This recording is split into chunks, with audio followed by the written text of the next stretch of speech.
Φαντάσου έναν κόσμο χωρίς πολέμους, χωρίς σύνορα, χωρίς στρατούς, χωρίς χάρτες που χωρίζουν τον πλανήτη σε εμάς και αυτούς. Έναν κόσμο όπου κανείς δεν φοβάται τον άλλον. Χωρίς ειρήνες, χωρίς εκρήξεις, χωρίς ειδήσεις για απώλειες. Κράτα αυτή την εικόνα. Και τώρα άφησέ την. Γιατί πριν κοιτάξεις τον κόσμο, πρέπει να κοιτάξεις μέσα σου. Ποια ήταν η τελευταία φορά που ένιωσες ότι κάποιος σε αμφισβητεί, ότι δεν σε σέβεται, ότι δεν σε καταλαβαίνει? Πότε θύμωσες χωρίς να το σκεφτείς? Δεν ήσουν σε πεδίο μάχης, δεν κρατούσες όπλο, κι όμως κάτι μέσα σου πολεμούσε. Το μυαλό σου δεν είναι φτιαγμένο για ηρεμία. Δεν έχει στόχο να σε κάνει ευτυχισμένο. Έχει έναν μόνο στόχο: να σε κρατήσει ζωντανό.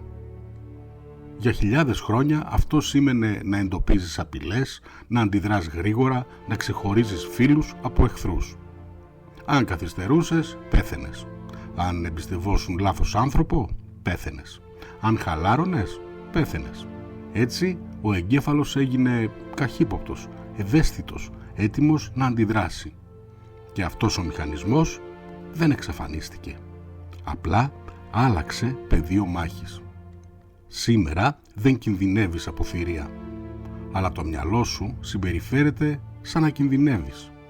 Και για να επιβιώσει δημιούργησε κάτι πανίσχυρο: το εγώ. Το εγώ είναι η ιστορία που λες στον εαυτό σου. Ποιος είσαι, τι αξίζεις, πώς σε βλέπουν οι άλλοι. Και εδώ είναι το πρόβλημα. Το εγώ δεν θέλει να ζήσει. Θέλει να επιβιώσει. Και για να επιβιώσει πρέπει να προστατευτεί. Δεν απειλείται από σφαίρες, αλλά από μία γνώμη, μία κριτική, μία απόρριψη, μία διαφωνία. Κάποιος σου λέει ότι κάνεις λάθος. Κάποιος σε αγνοεί. Και τότε ενεργοποιεί το μηχανισμός. Η καρδιά χτυπάει, το σώμα σφίγγεται, το μυαλό φουντώνει. Δεν σκέφτεσαι, αντιδράς. Υπερασπίζεσαι, επιτίθεσαι, κλείνεσαι. Και κάπου εκεί γεννιέται ο μικρός πόλεμος.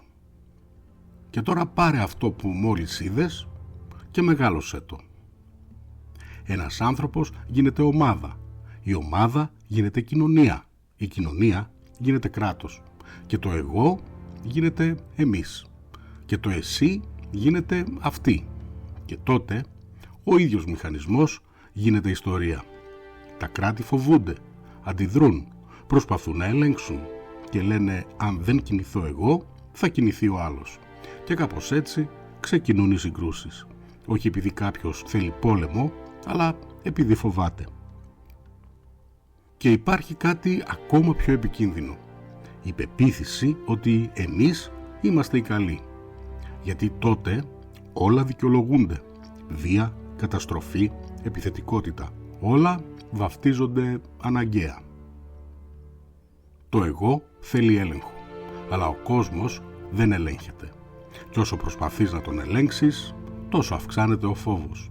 Και τότε φόβος, έλεγχος, σύγκρουση και πάλι φόβος. Ο ίδιος κύκλος, ξανά και ξανά. Οι περισσότεροι ψάχνουν μία λύση απ' έξω, σε ηγέτες, σε πολιτικές, σε συμφωνίες. Αλλά η αλλαγή ξεκινάει από μέσα. Την επόμενη φορά που θα θυμώσεις, μην κάνεις τίποτα. Μην μιλήσεις, μην αντιδράσεις. Απλά δες τι νιώθεις, τι σκέφτεσαι, πώς αντιδρά το σώμα σου, χωρίς να το αλλάξεις. Και ίσως δεις κάτι που δεν είχες δει ποτέ. Ότι δεν κινδυνεύεις πραγματικά. Ότι αυτό είναι ο μηχανισμός. Δεν θα αλλάξεις τον κόσμο, αλλά θα αλλάξεις κάτι πιο σημαντικό: τον τρόπο που ζεις μέσα σε αυτόν. Και αυτό αλλάζει τα πάντα. Οι πόλεμοι δεν ξεκινούν στα σύνορα. Ξεκινούν μέσα στο μυαλό, πολύ πριν φτάσουν εκεί. Αυτό που νιώθεις μέσα σου δεν είναι καινούριο. Είναι πανάρχαιο. Πολύ πιο παλιό από σένα. Πιο παλιό από τις πόλεις, πιο παλιό από τους πολιτισμούς. Είναι τόσο παλιό όσο και ο ίδιος ο άνθρωπος. Από τη στιγμή που ο άνθρωπος πάτησε στη γη, έπρεπε να παλέψει. Για τροφή, για έδαφος, για επιβίωση. Και πολύ γρήγορα ο αγώνας δυστυχώς δεν ήταν μόνο με τη φύση. Ήταν άνθρωπος εναντίον ανθρώπου. Μικρές ομάδες έγιναν φυλές. Οι φυλές έγιναν έθνη και τα έθνη άρχισαν να συγκρούονται. Για γη, για πόρους, για ιδέες. Αλλά αν κοιτάξεις βαθύτερα, ο λόγος είναι πάντα ο ίδιος. Ο φόβος. Φόβος ότι θα χάσεις. Φόβος ότι θα μείνεις πίσω. Φόβος ότι ο άλλος θα πάρει αυτό που είναι δικό σου. Και τότε επιτίθεσαι, πριν σου επιτεθούν. Σκέψου το. Κανείς δεν ξεκινά έναν πόλεμο λέγοντας «εγώ είμαι ο κακός». Όλοι πιστεύουν ότι έχουν δίκιο, ότι προστατεύονται, ότι αμήνονται, ότι κάνουν το σωστό. Και αυτό τελικά είναι και το πιο επικίνδυνο σημείο.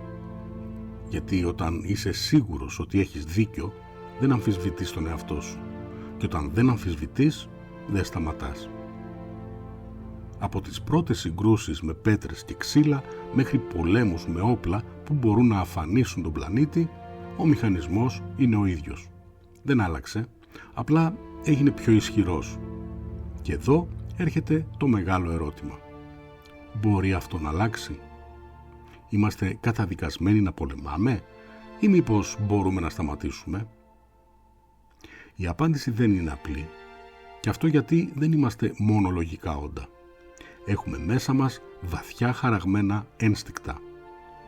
Το ένστικτο θα σου λέει πάντα πρόσεχε, προστάτεψε, αντέδρασε. Αλλά υπάρχει και κάτι άλλο. Η επίγνωση. Η ικανότητα να δεις τον εαυτό σου την ώρα που αντιδρά.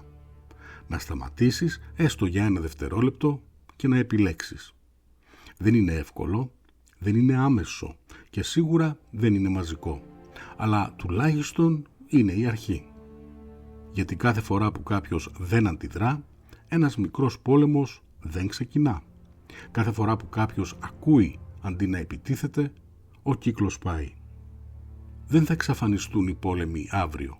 Δεν υπάρχει κουμπί που να τους σταματά. Υπάρχει όμως κατεύθυνση. Λιγότερος φόβος, περισσότερη κατανόηση, περισσότερη συνείδηση. Ίσως ο άνθρωπος να μην είναι φτιαγμένος για απόλυτη ειρήνη, αλλά είναι φτιαγμένος για εξέλιξη.